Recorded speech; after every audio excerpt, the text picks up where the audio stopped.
Morning everyone.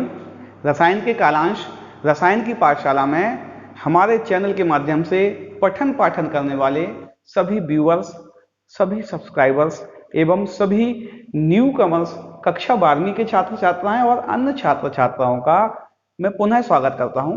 बच्चों, जैसा कि मैंने आपको एक छोटा सा वीडियो प्रेषित किया था, मैंने बताया था कि आपकी ऑनलाइन कक्षाओं के माध्यम से कक्षा 12वीं का सिलेबस प्रारंभ हो रहा है, जिसके अंतर्गत आपको सॉलिड स्टेट से होते हुए फिजिकल केमिस्ट्री का लेसन है, इनऑर्गेनिक केमिस्ट्री के पी ब्लॉक के एलिमेंट से होते हुए ऑर्गेनिक केमिस्ट्री होते हुए बायोमोलिक्यूल्स तक ले जाया जाएगा।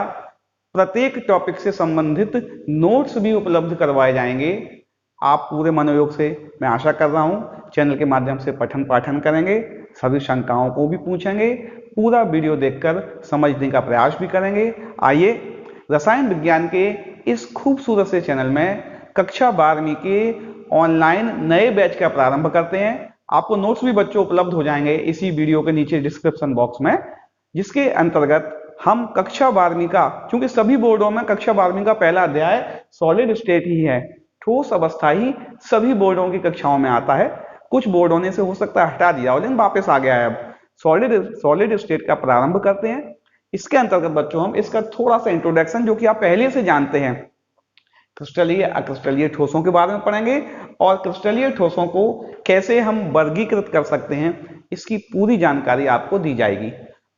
हो सकता है बच्चों, यहां जो जानकारी दी जाती है वो सामान्यतः एक टॉपिक से संबंधित जनरल जानकारी होती है, एक कॉन्सेप्ट जो बुक्स में होता है। इसके अलावा एक्सेप्शन सभी टॉपिक्स में आते हैं। आप वहां नहीं जाना है अभी एक्सेप्शन पर, हमें सीधे और सीधे टॉपिक की पढ़ाई करना है, हमें बोर्ड परीक्षा की तैयारी करना है। आइए स्टार्ट करते हैं। Solid state. सॉलिड स्टेट में पहले ये आप बच्चों पहले से पढ़ चुके हैं कि ठोस अवस्था क्या होती है। ये आप पिछली कक्षाओं में कक्षा 9 से कक्षा 7, 8 से पढ़ते चले आ रहे हैं। ठोस पदार्थ की वह भौतिक अवस्था होती है जिसमें पदार्थ का आकार, द्रव्यमान व आयतन तीनों निश्चित होते हैं। ये तो आप जानते हैं, पहले से ज्यादा बताने की आवश्यकता नहीं है। यदि पदार्थ की ऐसी भौतिक अवस्था जिसके अंतर्गत उसके द्रव्यमान, उसका आकार और उसका आयतन तीनों राशियों की वैल्यू फिक्स होगी, वह अवस्था पदार्थ की ठोस अवस्था कहलाएगी। और जब ठोस बच्चों बनते हैं तो उनके बीच जो कण आते हैं, उनके जो कण होते हैं ठोस अवस्था के, वह एक दूसरे के पास पास होते हैं। कैसे होते हैं बच्चों? वह एक दूसरे के पास पास होते हैं, जिसके कारण उनके बीच लगने वाला कोई भी अंतर आणविक आकर्षण बल वो ठोस की प्रकृति पर रहेगा। आयनिक ठोस में होगा तो इलेक्ट्रोस्टैटिक फोर्स लगेगा और अलग अलग ठोसों में अलग अलग आकर्षण बल होगा। चूंकि ये कण पास पास होते हैं, इनमें जो भी बल लग रहा है उस बल की वैल्यू ज्यादा आएगी, फोर्स ऑफ अट्रैक्शन ज्यादा होगा। चूंकि इनमें अंतर आणविक आकर्षण बल मजबूत होता है, क्योंकि इनके कणों के बीच का गैप बहुत कम होता है। तो ये वाली बात हो गई है। क्योंकि ये एक दूसरे से मजबूती से जुड़े होते हैं, इसलिए यह दृढ़ होते हैं। थोड़े मजबूत होने के कारण इनको आसानी से संपीड्य नहीं किया जा सकता, इनमें दबाया आसानी से नहीं जा सकता है। संपीड्यता का गुण अगर पदार्थ की तीनों भौतिक अवस्थाओं की बात करेंगे तो इनमें सबसे कम पाया जाता है। जनरल बात हो गई है। तो आपसे कहे ठोस क्या होते हैं?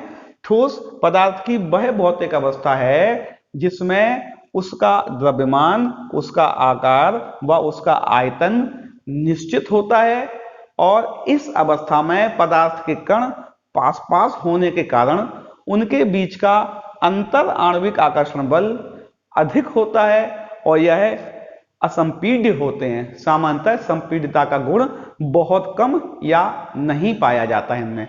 ये जनरल इंट्रोडक्शन है, आप और भी बुक्स में पढ़ सकते हैं। ठोस सामान्यतः दो भागों में विभाजित किए गए बच्चों। ठोस सामान्यतः दो भागों में विभाजित किए गए। नंबर पहला क्रिस्टलीय ठोस और नंबर दूसरा अक्रिस्टलीय ठोस।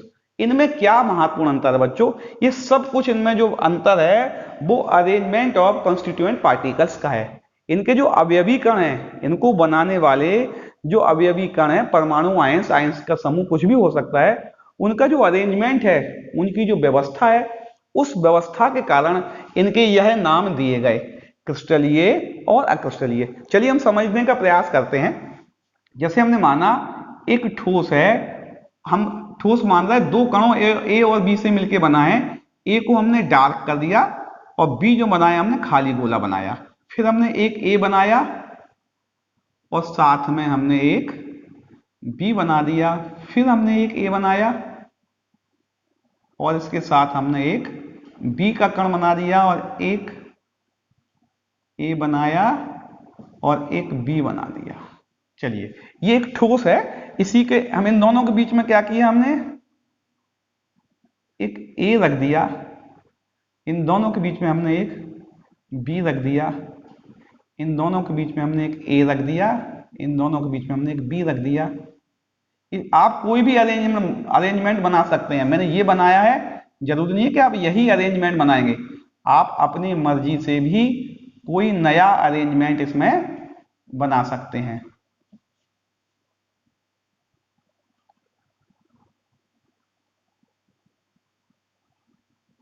इसको डार्क से चालू कर दें और ये लाइट आ गया, फिर ये डार्क हो गया। इसी क्रम में आप अपने हिसाब से, अपने मन मर्जी से कोई भी इसकी, ये बन गया बेटा।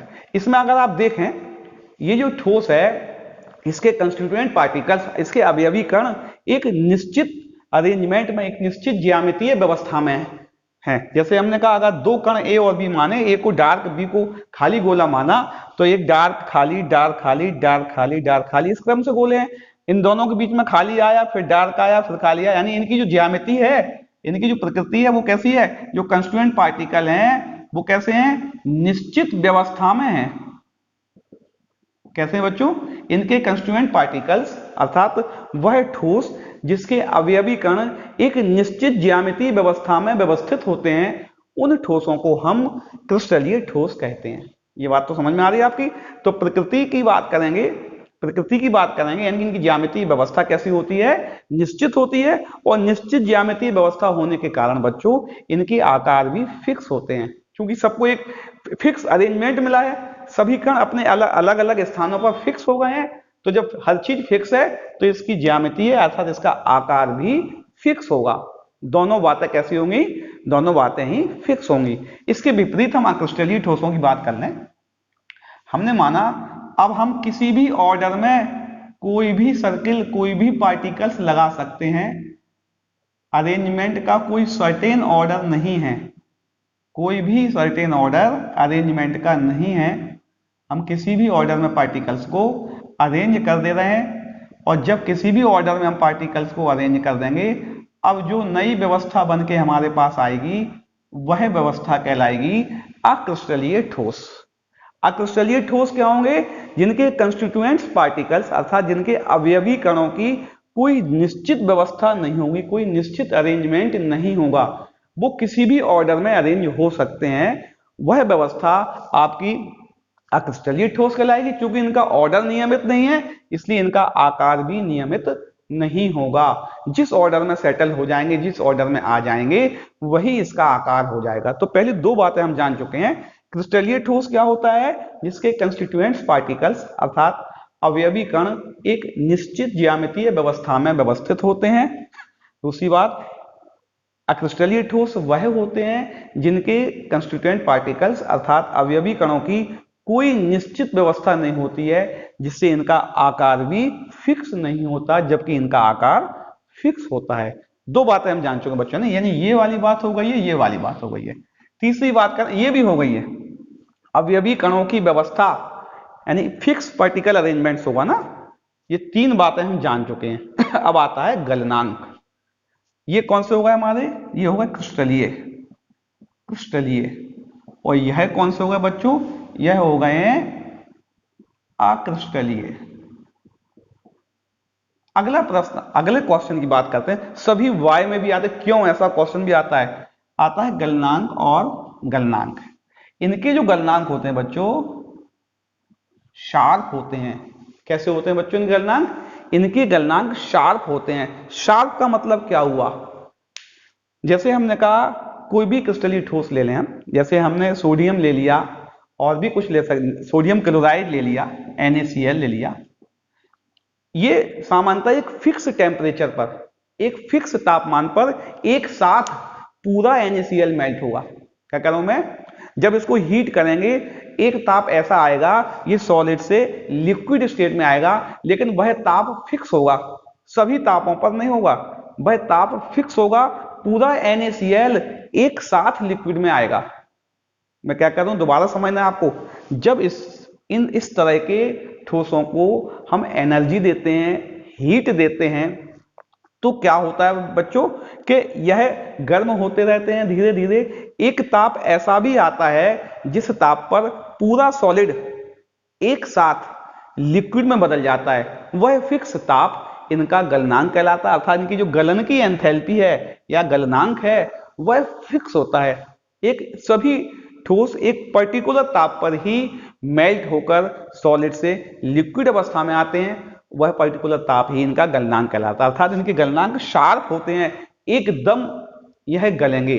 जबकि इनके पार्टिकल्स क्या है, हो सकता है यहां तापमान तो इतना भाग मेल्ट हो जाए, उसके बाद यहां तापमान ज्यादा लगे, क्योंकि कंस्टिट्यूएंट पार्टिकल्स अलग अलग व्यवस्था में व्यवस्थित हैं, उनकी व्यवस्था के हिसाब से फोर्स ऑफ अट्रैक्शन भी अलग अलग होंगे।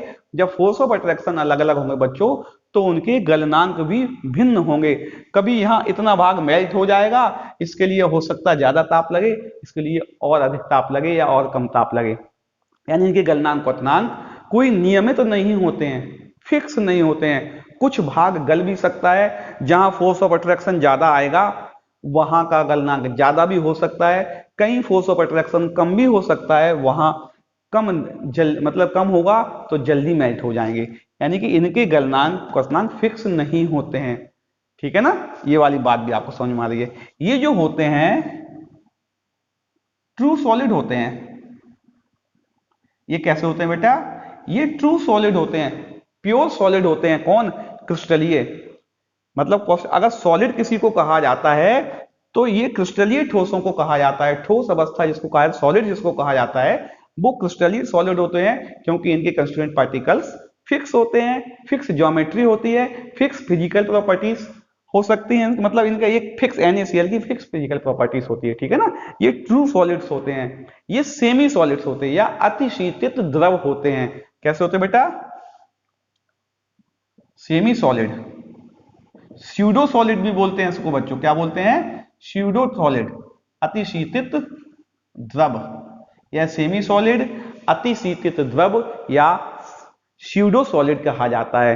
क्योंकि यहां इन दोनों के बीच की स्थिति आ जाती है सॉलिड लिक्विड की। जैसे कांच को जब हम गर्म करेंगे तो धीरे धीरे मेल्ट होगा, कुछ भाग होगा कुछ नहीं होगा, एक स्थिति ऐसी आएगी पूरा कांच मेल्ट हो जाएगा। जब इसको जमाएंगे तो नीचे का भाग एकदम जमता जाएगा, सॉलिड में आता जाएगा, और ये सेमी सॉलिड होंगे। मतलब इनको दिखने में लगेगा प्रकृति लिक्विड जैसी है, लेकिन वास्तविकता में यह सॉलिड अवस्था में आ जाएंगे। तो अगली बात हो गई है गलनांक और इसकी एंथैल्पी हो गई है। अच्छा, ये व्यवस्था वाली बात भी थी। अगला आता है दैशिकता। ये बहुत महत्वपूर्ण है, सबसे इंपोर्टेंट अगर बात आज के कालांश में है तो वह है इनकी दैशिकता है। ठीक है ना, क्योंकि अक्रिस्टलीय है, और क्रिस्टलीय तो नाम से, और दैशिकता में भ्रम की स्थिति आती है। सामान्यतः बच्चों क्रिस्टलीय ठोस होते हैं, यह विषम दैशिक होते हैं। कैसे होते हैं, विषम दैशिक, एनाइसोट्रोपिक, यह एनाइसोट्रोपिक होते हैं। और यह बच्चों समदैशिक होते हैं। कैसे होते हैं, समदैशिक। अब ये दैशिकता क्या होती है, प्रश्न आता है कि दैशिकता क्या है। ठीक है ना, दैशिकता क्या होती है। अगर हम ध्यान से देखें, अगर हम इसको ध्यान से देखें कि ये क्रिस्टलीय ठोस है, इनमें अलग अलग डायरेक्शन में हम जाएं। जैसे हम यहां इस डायरेक्शन में गए तो हमने देखा एक हमें ब्लैक सर्कल मिला, एक व्हाइट, एक ब्लैक, एक व्हाइट, एक ब्लैक, एक व्हाइट। लेकिन हम जब इस डायरेक्शन में जा रहे हैं बच्चों, हम देखें दो ब्लैक एक व्हाइट मिला। अगर हम इस डायरेक्शन में गए हमें व्हाइट ब्लैक मिला। अगर हम इस डायरेक्शन में गए हमें दो व्हाइट एक ब्लैक मिला। अर्थात जब हम कंस्टिट्यूएंट पार्टिकल्स को काउंट करने के लिए या उनके अध्ययन करने के लिए अलग अलग दिशाओं में जाएंगे तो अलग अलग दिशाओं में कंस्टिट्यूएंट्स पार्टिकल्स यानी अवयवी कणों का अरेंजमेंट भिन्न भिन्न होगा। जब भी किसी ठोस पदार्थ की अलग अलग दिशाओं में उसके अवयवी कणों की व्यवस्था भिन्न भिन्न हो तो उसके भौतिक गुणों में भी भिन्नताएं आ जाती हैं। अलग अलग दिशाओं, पूरे ठोस के भौतिक गुण तो एक ही होगा, अलग अलग डायरेक्शन में हम जाएंगे तो कंस्टिट्यूएंट पार्टिकल्स का अरेंजमेंट बदल रहा है, वो हम यहां बता चुके थे। जब कंस्टिट्यूएंट पार्टिकल का अरेंजमेंट बदलेगा तो निश्चित भौतिक गुणों में अंतर आएगा। अर्थात जब हम क्रिस्टलीय ठोसों में विभिन्न दिशाओं में जाते हैं तो अलग अलग दिशाओं में अलग अलग अवयवी कण मिलने के कारण इनके भौतिक गुणों में अंतर आ जाता है। इनकी यह प्रकृति ही विषमदैशिकता या एनाइसोट्रॉपी कहलाती है। आपको समझ में आ रहा है ना? नोट्स तो मिल ही जाएंगे क्या? जब हम किसी भी क्रिस्टलीय ठोस में अलग अलग दिशा में जाते हैं, मैं रिपीट कर रहा हूं इसलिए, तो हम देखते हैं कि विभिन्न दिशाओं में अलग अलग अवयवी कणों का अरेंजमेंट होने के कारण उनके भौतिक गुणों में भिन्नता आ जाती है। ठोसों का, क्रिस्टलीय ठोसों का यह गुण विषमदैशिकता या एनाइसोट्रॉपी कहलाता है। ठीक है ना बच्चों? ये बहुत महत्वपूर्ण टॉपिक है, ये आता है परीक्षाओं में बहुत। अब आता है क्रिस्टलीय ठोस, यह आइसोट्रॉपिक होते हैं। अगर हम इस डायरेक्शन में गए, कणों की कोई भी निश्चित अरेंजमेंट नहीं है, रैंडमली लगे हुए हैं, किसी भी अरेंजमेंट में गुच्छा बनाओ, जैसे हमने भीड़ में गए ना, अगर हम भीड़ में जाएंगे तो कहीं भी जाएंगे सब जगह मिक्स मिलेगा, मिक्सचर मिलेगा, सब जगह, मतलब बच्चे, बूढ़े, जवान, लेडीज सब खड़े हुए हैं एक साथ। हम कहीं भी जाएंगे सब जगह एक सा ही माहौल मिलेगा हमें। यहाँ यही होने वाला है बच्चों। जब कंस्टिट्यूएंट पार्टिकल्स का कोई निश्चित ऑर्डर नहीं है, सभी डिसऑर्डर में है, यहां भी जाएंगे कोई ऑर्डर नहीं, डिसऑर्डर है, यहां भी जाएंगे डिसऑर्डर मिलेगा और यहां भी जाएंगे तब भी डिसऑर्डर मिलेगा। अर्थात जिनके कंस्टिट्यूएंट पार्टिकल की कोई निश्चित व्यवस्था नहीं होगी, जब निश्चित व्यवस्था नहीं होगी तो सब जगह फोर्स ऑफ अट्रैक्शन एक एवरेज आएगा। कैसा आएगा? एवरेज फोर्स ऑफ अट्रैक्शन आएगा, या हम ये भी कह सकते हैं इक्वली फोर्स ऑफ अट्रैक्शन आएगा, जिसके कारण इनके भौतिक गुणों में समानताएं पाई जाएंगी। क्या कह रहा हूं मैं? कंस्टिट्यूएंट पार्टिकल की तरफ जाएंगे, अलग अलग कहीं भी जाएंगे, उस समय विभिन्न दिशाओं में जाने पर चूंकि सभी पार्टिकल रैंडम मिलेंगे और रैंडम मिलने के कारण उनका फोर्स ऑफ अट्रैक्शन भी रैंडम होगा, जिससे इनके भौतिक गुणों में समानताएं पाई जाएंगी। इनका यह प्रकृति समदैशिकता कहलाती है। मैं दोबारा बता रहा हूं, जब हम क्रिस्टलीय ठोसों में किसी भी डायरेक्शन में जाते हैं तो प्रत्येक डायरेक्शन में उनके रैंडम कंस्टिट्यूएंट पार्टिकल्स होने के कारण उनका जो फोर्स ऑफ अट्रैक्शन होता है वो एक एवरेज फोर्स ऑफ अट्रैक्शन आता है, जिससे उनके सभी दिशाओं में भौतिक गुणों में भी समानताएं पाई जाती है। इनका यह गुण समदैशिकता कहलाता है। तो आपसे पूछा जाता है कि क्रिस्टलीय ठोस कैसे होते हैं? विषमदैशिक होते हैं। और ये चूंकि इनकी एक निश्चित अरेंजमेंट होता है तो एक तरफ से अगर इनको किसी धारदार औजार से पकड़ेंगे ये तुरंत कट जाएंगे, जैसे पनीर का टुकड़ा कटता है इस तरह। सोडियम को काटोगे चाकू से, मेटेलिक ठोस होता है, मेटेलिक सॉलिड होता है, उसको तेज धार वाले चाकू से काटो तुरंत कट जाएगा। यानी तेज धार वाले औजार से इन्हें आसानी से काटा जा सकता है। इसको नहीं काटा जा सकता है क्योंकि बीच बीच में मोटे मोटे परत भी आए थे। आप कांच को फोड़ के देखेंगे, देखना कहीं मोटा होगा कहीं पतला होगा कांच, सब जगह एक सा नहीं होता। जहां मोटा हिस्सा आ जाएगा वो तेज धार वाले चाकू से नहीं कटेगा। तो चूंकि ये इनको तेज धार वाले औजार से बहुत आसानी से काटा जा सकता है, लेकिन इनको नहीं काटा जा सकता। अगर हम दोबारा रिपीट करें शॉर्ट में, इनकी प्रकृति कंस्टिट्यूएंट पार्टिकल्स एक निश्चित क्रम में व्यवस्थित होने के कारण एक इनकी निश्चित ज्यामिति होती है और इनके गलनांक क्वथनांक शार्प होते हैं, अर्थात एक फिक्स गलनांक क्वथनांक होते हैं। दूसरी बात, यह विषमदैशिक होते हैं, विभिन्न दिशाओं में भौतिक गुणों में अंतर होता है। अगला, इनको तेज धार वाले औजार से आसानी से काटा जा सकता है। तो ये वाली बात आप नोट्स मिलेंगे, आप उसको पढ़ के याद कर लेंगे। मैं समझ रहा हूं मैंने जितना कॉन्सेप्ट बताया आपको समझ में आ रहा होगा। चलिए अगला कॉन्सेप्ट समझते हैं कि क्रिस्टलीय ठोस जो कि हमें मुख्यतः हमारे लेसन में है, इनको हम किस प्रकार वर्गीकृत करते हैं। पहले आप उसको, जो आपका काम का चीज है, स्क्रीनशॉट ले लीजिए, नोट कर लीजिए। अगला टॉपिक समझाते हैं। हम देखते हैं जो क्रिस्टलीय ठोस होते हैं, जो हमारे क्रिस्टलाइन सॉलिड हैं, वो मुख्यतः 4 भागों में विभाजित किए जाते हैं। कौन कौन से? एक पहला है आयनिक ठोस, आणविक ठोस, धात्विक ठोस और सहसंयोजी ठोस। चलिए इनको सामान्यतः हम देखते हैं इनमें क्या डिफरेंस होता है, उनकी क्या प्रॉपर्टीज हैं, शॉर्ट में चर्चा करते हैं। पहला आता है आयनिक ठोस। तो नाम से ही क्लियर है, आयनिक ठोस किसी ठोस की वह अवस्था होगी जिसके कंस्टिट्यूएंट पार्टिकल्स अर्थात अवयवी कण जो होंगे वह आयन होंगे। कैसे होंगे बेटा? अवयवी कण जो होंगे वह आयन होंगे। जैसे हमने कहा NaCl एक आयनिक ठोस है क्योंकि इसमें Na+ और Cl- आयन से बना है। जिंक सल्फाइड यही भी एक आयनिक ठोस है। अर्थात आयनिक ठोस वह ठोस होंगे जिनके कंस्टिट्यूएंट पार्टिकल्स अर्थात जिनके अवयवी कण आयंस होंगे, जो आयन से मिलकर एक निश्चित ज्यामितीय अरेंजमेंट बनाएंगे, एक निश्चित आकृति बनाएंगे, वह आयनिक ठोस कहलाएंगे। सबको एक साथ पढ़ेंगे, एक गुण पकड़ेंगे और क्रमशः चारों में देखेंगे, आपका अंतर भी हो जाएगा। आणविक ठोस नाम से ही स्पष्ट है, नाम से ही इसको क्लियर हो रहा है कि इसके जो कंस्टिट्यूएंट पार्टिकल्स होंगे, इसके जो अवयवी कण होंगे वह अणु होंगे। क्या होंगे वह अवयवी कण? इसके अवयवी कण अणु होंगे। ये अणुओं के रूप में होगा। अणुओं में weak van der Waals force of attraction होता है, अभी हम बताते हैं आपको। और अणु एक साथ एक दूसरे से आकर्षित होकर बंध जाएंगे और एक ठोस बनाएंगे। सामान्यतः जैसे हमने कहा ठोस CO2, ठोस CO2, I2 भी होता है। जो सिंगल एटम मॉलिक्यूल्स हैं जैसे हमने कहा P4S8, ये सभी क्या है? ये सभी आणविक ठोस है, मॉलिक्यूलर सॉलिड हैं।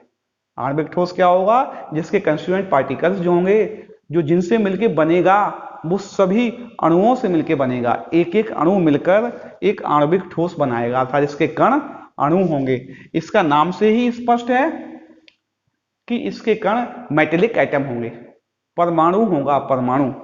जैसे हमने कहा Ag, Fe, Cu, सारे मेटल्स जो होते हैं वो मेटेलिक सॉलिड के साथ आते हैं, ठीक है ना।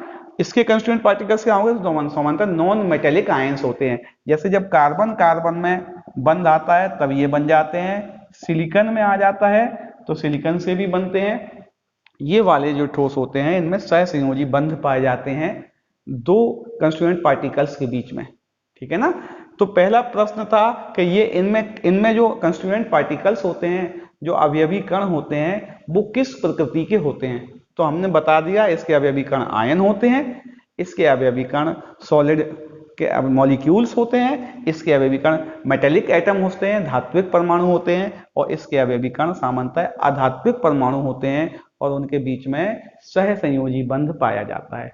अगला आता है इनका फोर्स ऑफ अट्रैक्शन। ये महत्वपूर्ण है बच्चों, इनका अंतर आणविक आकर्षण बल। महत्वपूर्ण प्रश्न है। उसमें आइसोट्रोपी एनाइसोट्रोपी था, इसमें ये वाली बात बहुत महत्वपूर्ण है।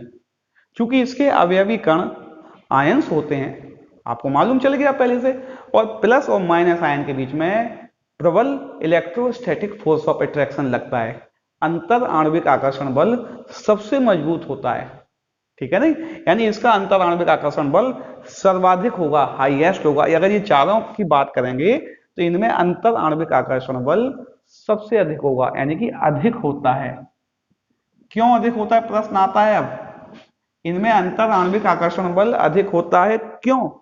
क्योंकि इनके कंस्टिट्यूएंट पार्टिकल्स, इनके अवयवी कण आयंस होते हैं और उन आयंसों में विपरीत आवेश के कारण उनके बीच में एक स्पेशल फोर्स ऑफ अट्रैक्शन अर्थात इंटरमॉलिक्यूलर फोर्स ऑफ अट्रैक्शन होता है, sorry inter ionic force of attraction होता है, इसको अंतर आयनिक आकर्षण बल कहते हैं, वो अधिक होता है, ठीक है ना। ये मॉलिक्यूल्स में होते हैं। ये कैसे होते हैं? ये मॉलिक्यूल्स में होते हैं। अच्छा, लेकिन ये मॉलिक्यूल्स में होने के कारण इनके बीच जो आकर्षण होता है, चूंकि मॉलिक्यूल्स न्यूट्रल होता है, दूसरा न्यूट्रल मॉलिक्यूल जुड़ेगा, तीसरा न्यूट्रल मॉलिक्यूल जुड़ेगा।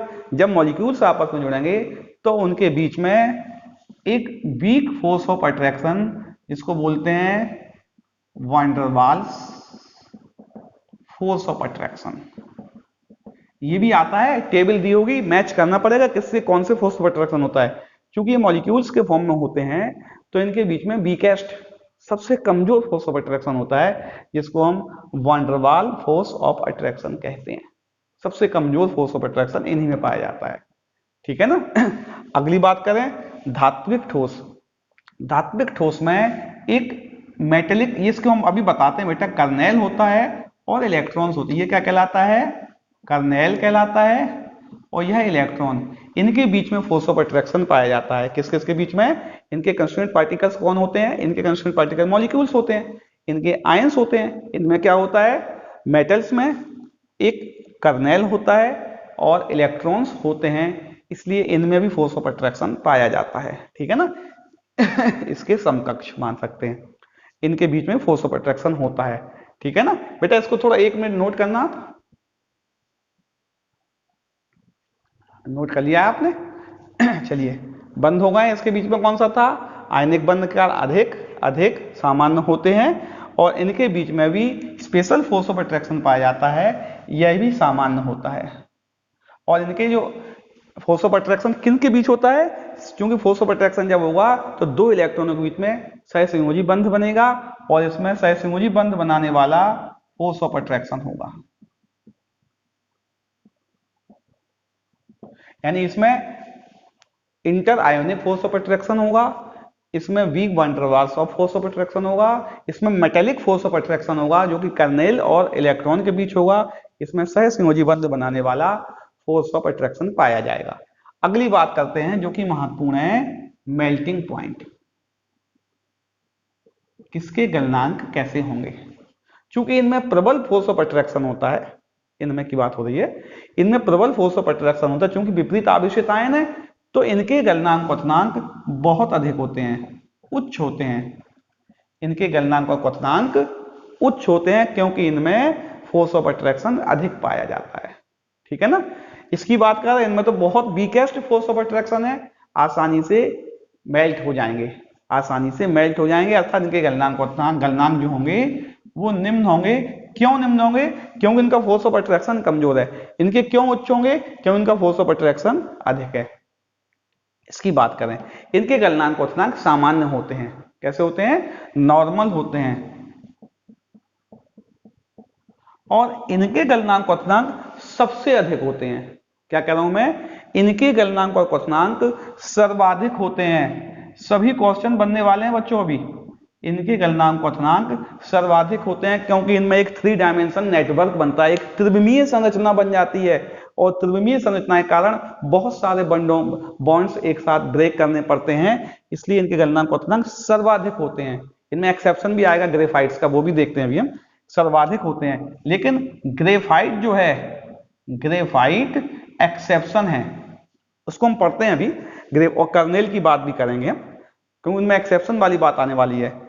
तो ये वाली बात हो गई है मेल्टिंग पॉइंट। अब आती है चालकता, इनकी इलेक्ट्रिकल कंडक्टिविटी। चूंकि इनके कंस्टिट्यूएंट्स पार्टिकल्स आयंस हैं, अगर जब ये सॉलिड रहेंगे तो एक आयन दूसरे आयन को मजबूती से पकड़े रहेगा और यह विद्युत के कुचालक होंगे। लेकिन जब इनको मोल्ट कर दें या इनको वाटर में डिसॉल्व कर दें तो इसके आयंस फ्री हो जाएंगे और वह अपने साथ इलेक्ट्रिसिटी को ले जाएंगे, अर्थात यह विद्युत के अच्छे चालक होते हैं। कब चालक कब होंगे? गलित अवस्था में या विलयन में। गलित अवस्था या विलयन में यह विद्युत के चालक होते हैं। इनमें ऐसा कोई भी पार्टिकल्स नहीं होता है जो इलेक्ट्रिसिटी को कंडक्ट करे, जो विद्युत धारा को एक स्थान से दूसरे स्थान तक ले जाए, अर्थात यह विद्युत के कुचालक होते हैं। क्या होते हैं? यह विद्युत के कुचालक होते हैं क्योंकि इनमें कोई भी पार्टिकल्स नहीं होता है जो एक स्थान से दूसरे स्थान तक इलेक्ट्रिसिटी को पास करने में मदद करे। इसकी बात करें, यह भी विद्युत के चालक होते हैं और इनकी चालकता सर्वाधिक होती है। कैसी होती है? सर्वाधिक। सबके क्वेश्चन बनने बेटा, अभी मैं क्वेश्चन बताता हूं। इसकी बात करें, यह विद्युत के कुचालक होते हैं, लेकिन ग्रेफाइट में फिर एक्सेप्शन आता है। देखिए क्वेश्चन कहां कहां बन गए बच्चों इसके। पहला कि जो आयनिक ठोस होते हैं वह, उसकी प्रकृति क्या होती है चालकता में? वह अपनी सॉलिड स्टेट में, चूंकि कंस्टिट्यूएंट पार्टिकल्स के बीच में फोर्स ऑफ अट्रैक्शन पाया जाता है, कोई फ्री आयंस नहीं मिलता है, इसलिए विद्युत के कुचालक होते हैं। लेकिन जब उनको मोल्ड कर दें, जब उसको सॉल्यूशन में डाल दें तो यह विद्युत के चालक होते हैं। इनमें कोई भी कैरियर ना होने के कारण, इलेक्ट्रिसिटी को कंडक्ट करने वाली कोई भी स्पीशीज ना होने के कारण यह विद्युत के कुचालक होते हैं। यह विद्युत के चालक होते हैं और इनकी चालकता सर्वाधिक होती है। क्यों? ये एक प्रश्न यह भी बन गया बच्चों, है ना। अभी मैं बताता हूं, दो प्रश्न बन गया। यानी पहला कौन सा बन गया, जो धातु है, धात्विक धात्विक चालक, इसकी चालकता कैसी होती है, सर्वाधिक होती है। क्यों? और ग्रेफाइट के भी क्वेश्चन बनेंगे। देखते हैं ग्रेफाइट के क्वेश्चन क्या हैं, कि सहसंयोजी यौगिक जो होते हैं उनके ये कौन सा है, सहसंयोजी ठोस जो होते हैं उनके मेल्टिंग बॉइलिंग पॉइंट ज्यादा होते हैं। पहली बात, सर्वाधिक क्यों होते हैं तो हमने बता ही चुका है, त्रिविमीय नेटवर्क बनता है। लेकिन ग्रेफाइट के कम क्यों होते हैं? और सामान्यतः विद्युत के कुचालक होते हैं, लेकिन ग्रेफाइट चालक होता है, क्यों? इस बात की भी हम व्याख्या करेंगे। फिजिकल प्रॉपर्टी की बात कर लें बच्चों, तो यह जो आयनिक ठोस है यह कठोर और भंगुर होते हैं। कैसे होते हैं? कठोर और भंगुर प्रकृति के होते हैं। हमारे जो आणविक ठोस हैं यह सामान्यतः मुलायम होते हैं, क्योंकि फोर्स ऑफ अट्रैक्शन कमजोर होता है ना, इसलिए यह मुलायम होते हैं। धात्विक ठोस जो होते हैं ये तो कठोर होते हैं, ये सोना चांदी, लेकिन इनके साथ एक स्पेशल कैरेक्टरिस्टिक्स होता है, यह आघात वर्धनीय होते हैं, यह तन्य होते हैं। ये भी बहुत कठोर होते हैं, इससे ज्यादा कठोर होते हैं। कठोरतम रूप अगर देखा जाए तो हीरा है, हीरा कठोरतम रूप है धातुओं में। जो धात्विक ठोस उनका कठोरतम रूप हीरा है, तो यह बहुत अधिक कठोर होते हैं। क्यों? क्योंकि इनकी जो संरचना होती है वो त्रिविमीय नेटवर्क होता है। इसमें क्या होता है? त्रिविमीय नेटवर्क होता है। 3 डायमेंशनल नेटवर्क होने के कारण एक दूसरे के साथ जुड़कर बहुत अधिक बंध बनाने के कारण इनके मेल्टिंग पॉइंट सबसे ज्यादा होते हैं। ये बात हम जान चुके हैं। अब दो प्रश्न जो मैंने साइड में लिख रखे हैं उनकी व्याख्या और करते हैं बच्चों। ये दो प्रश्न लिखे हैं। पहला कि धात्विक चालक, पहला क्वेश्चन है कि जो धात्विक चालक है इसकी चालकता सर्वाधिक क्यों होती है। चलिए हम कोई धातु बनाते हैं, जैसे हमने Na बनाया। Na में क्या होगा, जैसे सोडियम हम लिखते हैं 281, 281, ये सोडियम का परमाणु क्रमांक होता है। ये जो इतना वाला भाग है, ये वाला भाग 28, ये वाला भाग इसका मेटल के सेंटर में वो होगा। ये वाला जो भाग है जिसमें 2 और 8 इलेक्ट्रॉन्स हैं, ये वाला भाग इसका कर्नेल कहलाता है। क्या कहलाता है? कर्नेल कहलाता है। और ये जो 1 इलेक्ट्रॉन्स है वह इसके चारों ओर लगातार घूमता रहता है बाहर निकलने के लिए, क्योंकि ये निकल जाएगा तो इसमें स्टेबिलिटी आ जाएगी। होता क्या है बच्चों, हमने मेटल बनाई, ये मेटल का कर्नेल और ये इलेक्ट्रॉन्स, ये कर्नेल और ये इलेक्ट्रॉन्स, ये कर्नेल और ये इलेक्ट्रॉन्स,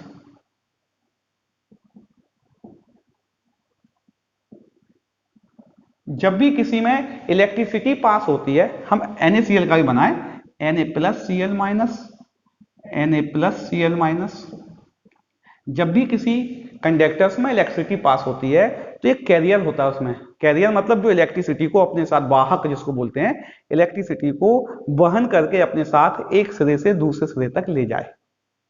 क्योंकि मेटल में बहुत अधिक मात्रा में फ्री इलेक्ट्रॉन्स पाए जाते हैं। ये क्या है बेटा? फ्री इलेक्ट्रॉन्स हैं, फ्री इलेक्ट्रॉन्स।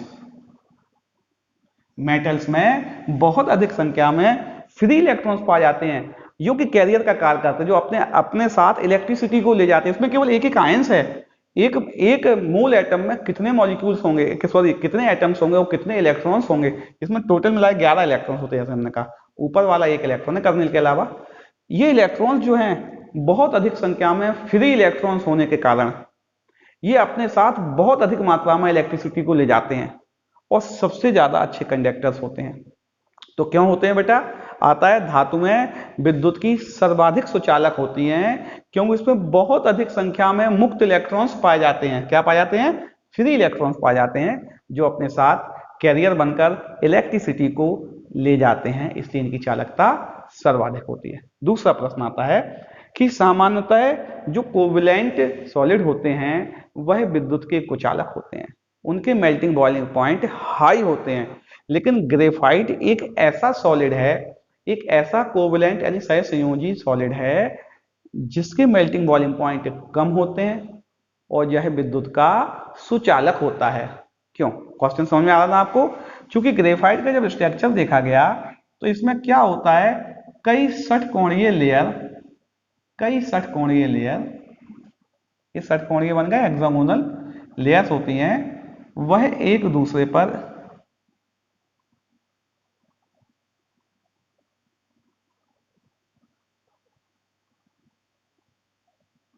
इसमें क्या होता है, ये कई षटकोणीय लेयर्स होती हैं, यह षटकोणीय लेयर्स क्या कर सकती हैं, एक दूसरे पर स्प्लिट कर सकती हैं, फिसल सकती हैं। जैसे कभी आपने चक्की देखी हुई इस तरह चलती है, यह षटकोणीय लेयर एक दूसरे पर स्प्लिट कर सकती हैं।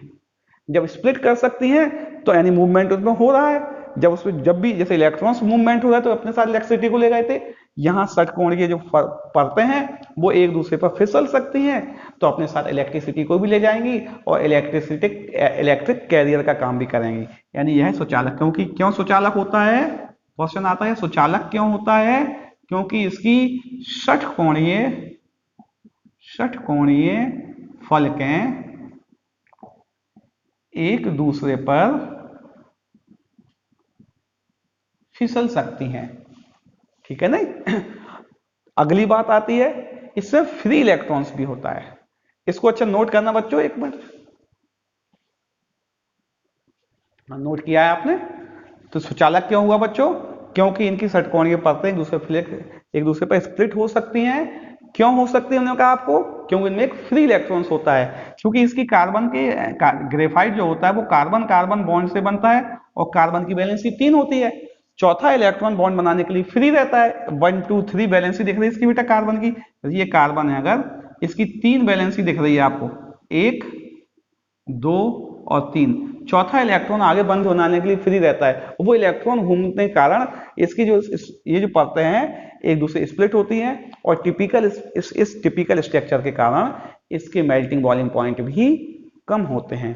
तो मैं आशा कर रहा हूं जो आपका सॉलिड स्टेट का आज पहला टॉपिक जो चालू किया था वो आपको समझ में आ रहा होगा। सामान्य टॉपिक था, नोट्स आपको एक आध दिन में उपलब्ध हो जाएंगे चैनल के माध्यम से ही।